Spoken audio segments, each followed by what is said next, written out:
wabarakatuh. Tabi pun. Perkenalkan, nama saya Emma Noparia, guru SMA Adiguna Bandar Lampung.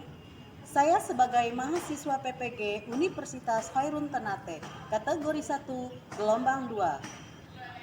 Saya hari ini akan menampilkan video pembelajaran saya pada aksi 1 yang berjudul Sistem Pernapasan pada Manusia. Mari kita saksikan.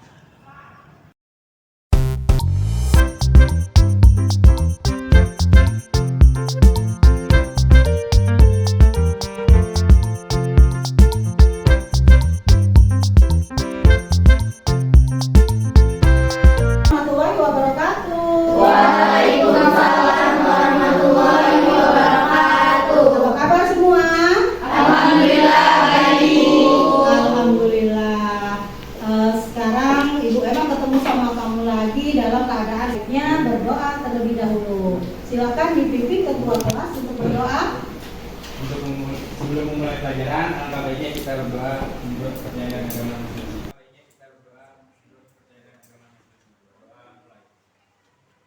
Mengingat jasa-jasa para pahlawan, pejuang-pejuang kita zaman dahulu kala, kita mintakan kepada sekretaris untuk memimpin lagunya. Silakan sekretaris. Kira-kira kita mau nyanyi apa ya?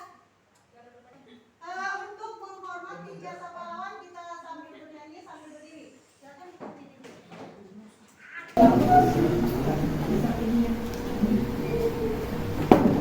Ayo maju, maju, ayo maju, maju, ayo maju, maju. Garuda Pancasila.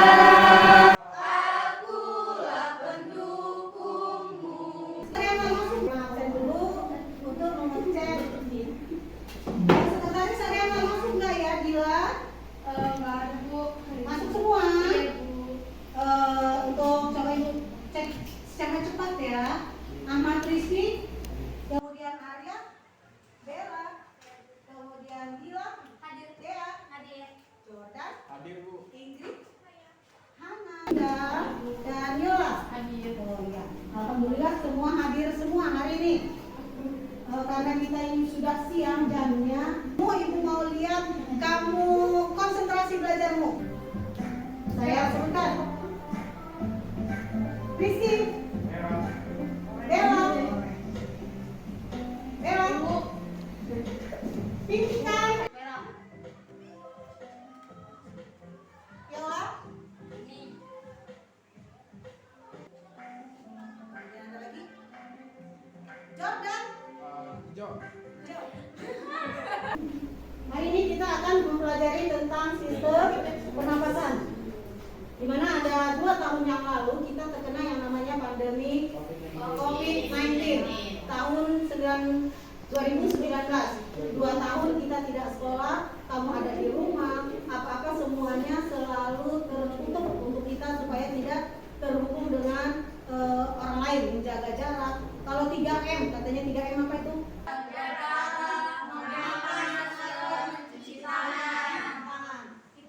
Hidung, organ pernapasan. Sesuai dengan materi kita akan mempelajari organ pernapasan. Organ pernapasan itu dimulai dari hidung. Apakah cuma hidung? Tidak. Kita akan bongkar habis mengenai organ pernapasan. Sebelumnya, silakan. Di sini ada tujuan pembelajaran daripada organ pernapasan.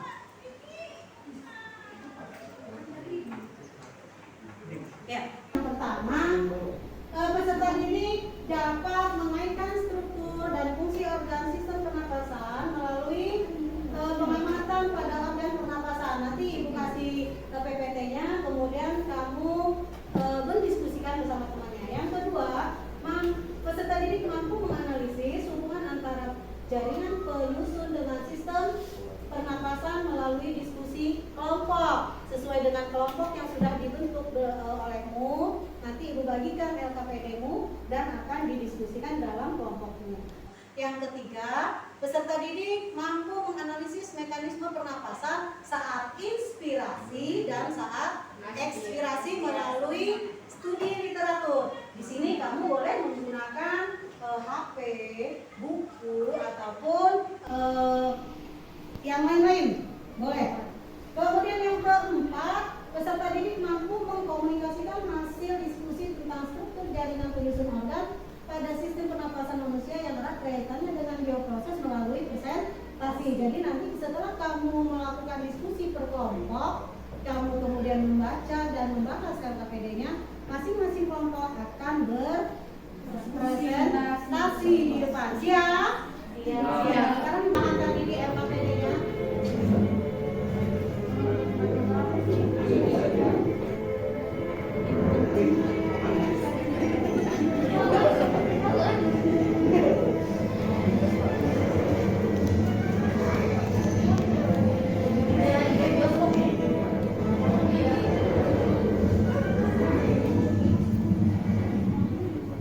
First talk about complete anatomy and physiology of the respiratory system. Then we will discuss how the gases transportation formation. Let's have two. There are hundreds of variants of alveoli. The elementary canal and as an airway in the upper respiratory system.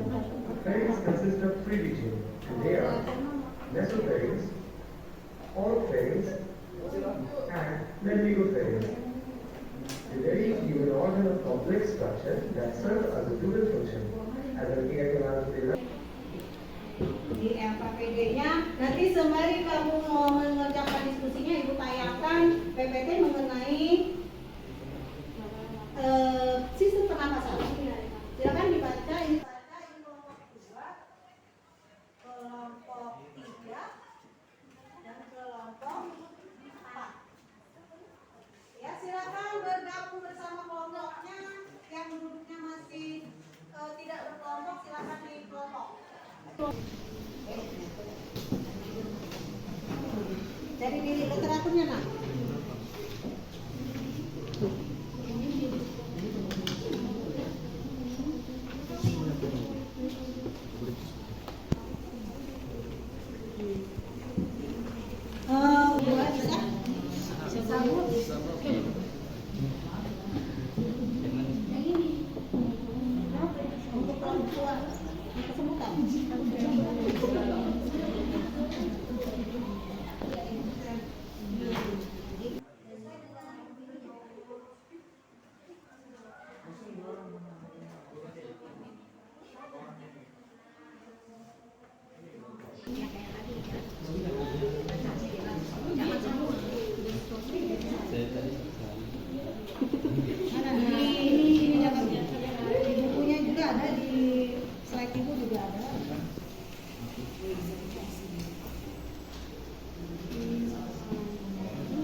Kita akan lakukan presentasi biar berurutan sesuai dengan urutan kelompoknya. Saya persilakan untuk kelompok 1 yang di sini. Silakan kelompok 1 maju semua, kemudian mempresentasikan hasilnya, hasil diskusinya.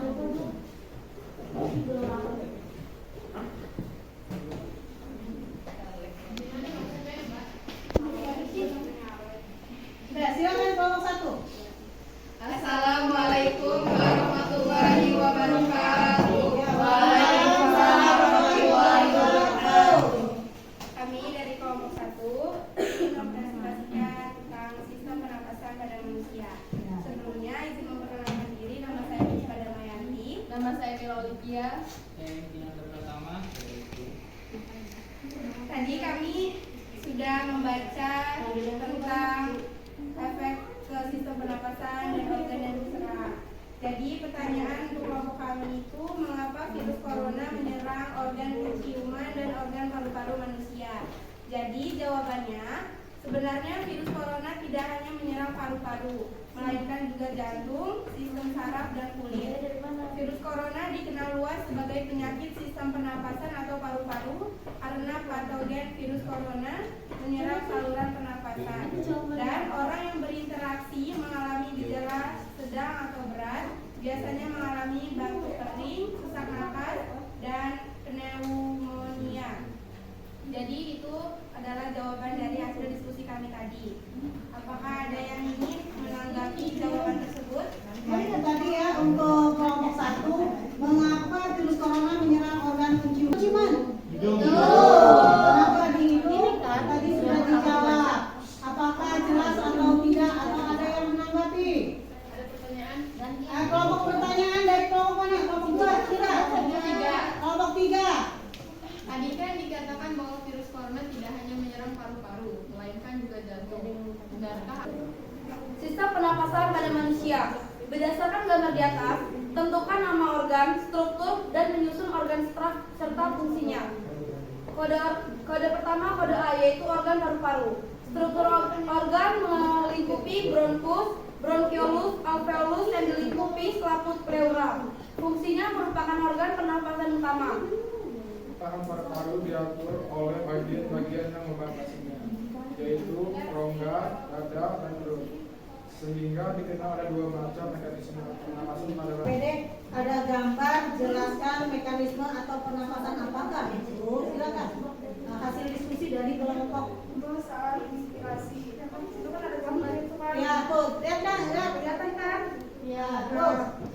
Otot diafragma berkontraksi, diafragma mendatar, volume rongga dada membesar, kemudian tekanan udara mengecil.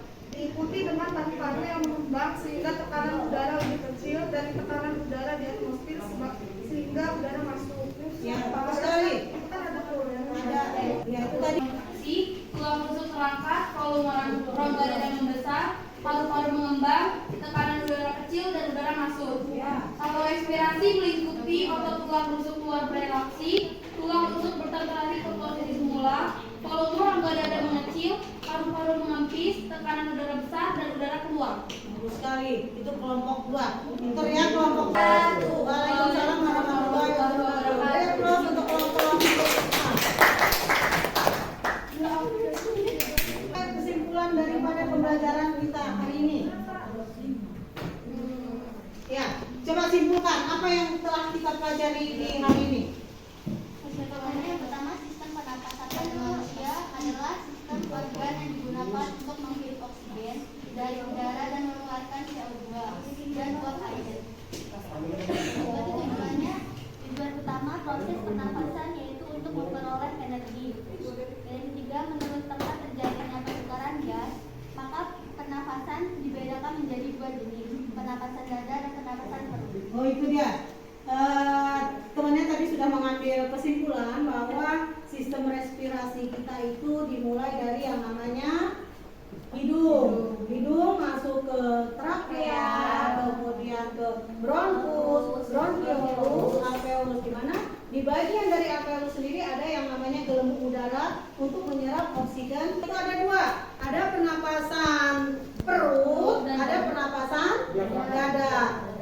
Perut dan dada, kalau perut tadi diafragma, dada itu pernapasan yang menggunakan otot tulang rusuk, ada di gambar sini. Ada dua pernapasan, ada yang masuk disebut sebagai inspirasi dan yang keluar namanya ekspirasi.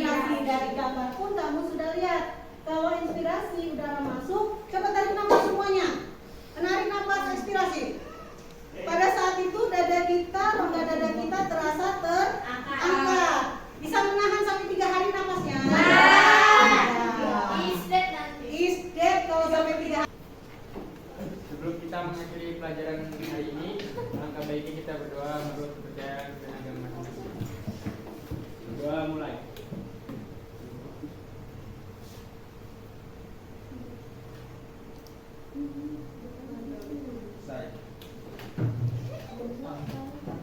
Oke, sudah?